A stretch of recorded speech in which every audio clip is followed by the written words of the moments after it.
సీనియస్ వార్తలకు స్వాగతం. నా పేరు జగన్నాథ్ రెడ్డి. తాండూరు పట్టణం రోడ్లపై ఏర్పాటు చేసిన ఆక్రమణలపై అధికారులు కొరడా జల్పించారు. శుక్రవారం తాండూరు మున్సిపల్ అధికారులు సిబ్బంది నిర్మాణాలను తీసివేశారు. తాండూరు పోలీసుల సహకారంతో తొలగింపు చర్యలు చేపట్టారు. తాండూరు పట్టణం మీదుగా జాతీయ రోడ్డు నిర్మాణం జరుగుతున్న సంగతి తెలిసిందే. ఇటీవల రోడ్డు విస్తరణ పనులు ప్రారంభమయ్యాయి. నిర్మాణంలో ఇదివరకే రోడ్లకు ఇరువైపులా నిర్మించిన భారీ సైడ్ డ్రైన్లపై పలువురు చిరు వ్యాపారులు షెడ్లను ఏర్పాటు చేసుకున్నారు. దుకాణాల ముందు కూడా షెడ్లు, ఇతర నిర్మాణాలు ఏర్పాటు చేశారు. ఈ నిర్మాణాల వల్ల ట్రాఫిక్ తో పాటు ప్రజలకు ఇబ్బందులు కలుగుతున్నాయి. గత 2 రోజుల నుంచి తాండూరు పట్టణంలో ప్రభుత్వ ఆదేశాల మేరకు అధికారులు ఆక్రమణల తొలగింపు చేపడుతున్నారు. తాజాగా శుక్రవారం పట్టణ పోలీసుల సహకారంతో మున్సిపల్ టౌన్ ప్లానింగ్ జవాన్లు ఆక్రమణలను తొలగించారు. మున్సిపల్ జేసీబీ సాయంతో దుకాణాల ముందు నిర్మించుకున్న షెడ్లు, ఇతర నిర్మాణాల తొలగించారు. నిర్మాణ తొలగింపు సమయంలో వ్యాపారుల నుంచి వ్యతిరేకత కనిపించింది. అధికారులు ఎలాంటి నోటీసులు, సమాచారం అందించకుండా తొలగింపు చర్యలు తీసుకోవడం పట్ల ఆగ్రహం వ్యక్తం చేశారు. పోలీసులు, అధికారులు నచ్చజెప్పే ప్రయత్నం చేస్తూ ఆక్రమణలను తొలగించారు. ఈ సందర్భంగా కమిషనర్ మీడియాతో మాట్లాడుతూ, పట్టణంలో రోడ్లపై ఎక్కడ పడితే అక్కడ రోడ్లను ఆక్రమించి విచ్చలవిడిగా షెడ్లు, డబ్బాలు వేయడంతో ప్రజలకు, వాహనదారులకు రాకపోకలు ఇబ్బందులు కలగడంతో ఆక్రమణలు తొలగించడం జరిగిందని చెప్పుకొచ్చారు. రోడ్లను ఆక్రమించి షెడ్లను, డబ్బాలను ఏర్పాటు చేసి తప్పకుండా తొలగిస్తామని అన్నారు.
చెప్పుడు లేదు ఆట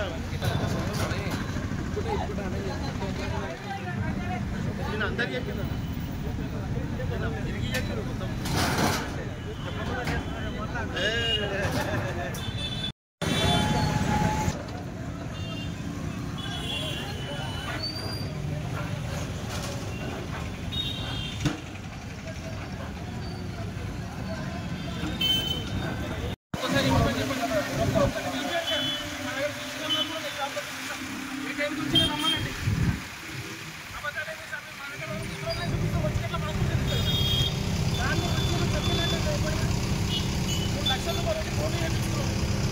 టైం ఇస్తే తీస్తాం కదా, మేము కూడా తీయనంటలేదు కదా. ఏం చెప్పకుండా వచ్చి చేస్తున్నాం అనుకుంటున్నామంటే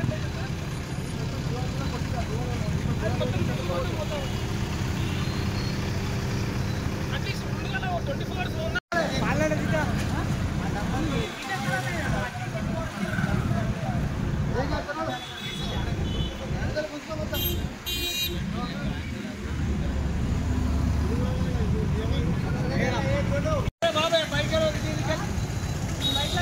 బైక్ లేవరా, నేను అడిగాలి బైక్ అడిగాలి.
ఎంత పెద్ద కంటిన్యూ బస్సు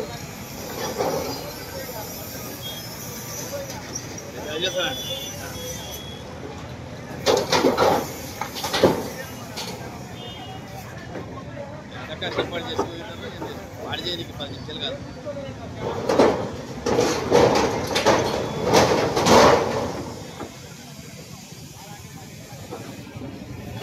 ఎగ్జామ్ వచ్చి తీసేస్తే ఏమనుకోవాలి దానికి? ఇన్ఫర్మేషన్ ఇచ్చిన ఇన్ఫర్మేషన్ మీద అంటున్నారు. ఇస్తే ఎవరైనా తీస్తుండ్రు కదా, ఎవరు తీయలేదు. ఎందుకు తీయలేదు? అది తెలియదు కాబట్టి తీయలేదు. అదే తెలిసి అందరు తీస్తుండ్రు కదా. ఇన్ఫర్మేషన్ ఇచ్చిందంట కదా, ఇస్తే మళ్ళీ అందరు తీయాలి కదా. మళ్ళీ ఎవరు తీయకుండా ఎందుకు వస్తున్నారు? ఇన్ఫర్మేషన్ ఇవ్వండి. తెలియనందుకే కప్పుకున్నది. తెలిసి ఎందుకు తీయాలి చెప్పు. తాండూరు పట్టణంలో అక్రమంగా వివిధ రోడ్ల యందు డబ్బాలు విచ్చలవిడిగా వెలుస్తున్నాయి. దాంట్లో భాగంగానే మన బస్టాండ్ ముందర కూడా లేటెస్ట్గా డ్రైన్ కడితే దాన్ని మొత్తం ఆక్యుపై చేయడం జరిగింది. అసలు సాయిపూర్ సైడ్ పోవడానికి, పాతకుంట సైడ్ పోవడానికి రోడ్డు మొత్తం ఎంక్లోజ్ చేయడం చేశారు. అవన్నీ కూడా నిన్న ఇవాళ ఒక 2-3 డేస్ నుంచి తొలగించడం జరుగుతుంది. ప్రతి ఒక్కరూ మీరు జీవనోపాధి కోల్పోకూడదని ఉంది మాకు కూడా ఉద్దేశం. కానీ మీరు విచ్చలవిడిగా రోడ్లకు అడ్డం రావడం వల్ల, బస్ స్టాండ్ ఏరియాలో మరీ చాలా ఇబ్బందికరంగా మారడం వల్ల అవన్నీ తొలగిస్తున్నాము. ప్రతి ఒక్కరు వ్యాపారస్తులు సహకరించండి. లేకపోతే ఏమైతే మన టౌన్కు రావడానికి ఇక్కడ ఫెసిలిటీస్ ఏం లేవని, అసలు టౌన్ చాలా గలీజ్గా ఉన్నట్టు తయారవుతుంది. అటువంటి సిచ్యువేషన్ రావద్దు. ఒక వ్యాపారం కొరకు కానీ, ఒక అవసరానికి కొరకు కానీ పబ్లిక్ వేరే ఊర్ల నుంచి మన ఊరికి వచ్చినప్పుడు చాలా ఫ్రీగా ప్రశాంతంగా ఇక్కడ వసతులన్నీ యూజ్ చేసుకునేటట్టు ఉండాలి. అటువంటప్పుడే మన టౌన్ డెవలప్ కావడానికి కానీ, మన వ్యాపారాలు డెవలప్ కావడానికి కానీ ఆస్కారం ఉంటుంది. కాబట్టి పట్టణంలో ఉన్న వ్యాపారస్తులందరూ మీ షాపుల ముందర ఉన్నటువంటి చిన్న చిన్న ఎంక్రోచ్మెంట్స్ అట్లాంటివన్నీ అన్నీ ఏమున్నా కూడా తొలగించుకోండి. లేకపోతే మేము బలవంతంగా తొలగిస్తే మీకు కూడా డ్యామేజ్ అయ్యే అవకాశం ఉంది. ఈరోజు నిన్న మొన్న కూడా ఇవన్నీ కూడా మేము తొలగిస్తున్నాము. మీరందరూ సహకరిస్తున్నారు, కొంతమంది వ్యతిరేకిస్తున్నారు కరెక్టే. కానీ పట్టణంలో సౌకర్యాలు లేకుండా, అసలు పార్కింగ్ లేకుండా రోడ్డు పైకి వచ్చి పార్కింగ్ చేయడము అట్లా చాలా ఇబ్బందికరంగా తయారవుతుంది. కాబట్టి కంపల్సరీ ఎక్కడ ఎంక్రోచ్మెంట్స్ ఉన్నా, ఎక్కడ ఇబ్బంది అనిపిస్తే పోలీస్ వాళ్ళ సహకారంతో తొలగిస్తాము. మీరు అందరూ సహకరించగలరని కోరుచున్నాం. నేటి వార్తలు ఇంతటితో సమాప్తం. తిరిగి వచ్చే బులెటిన్లో మళ్ళీ కలుద్దాం. అంతవరకు సెలవు. నమస్కారం.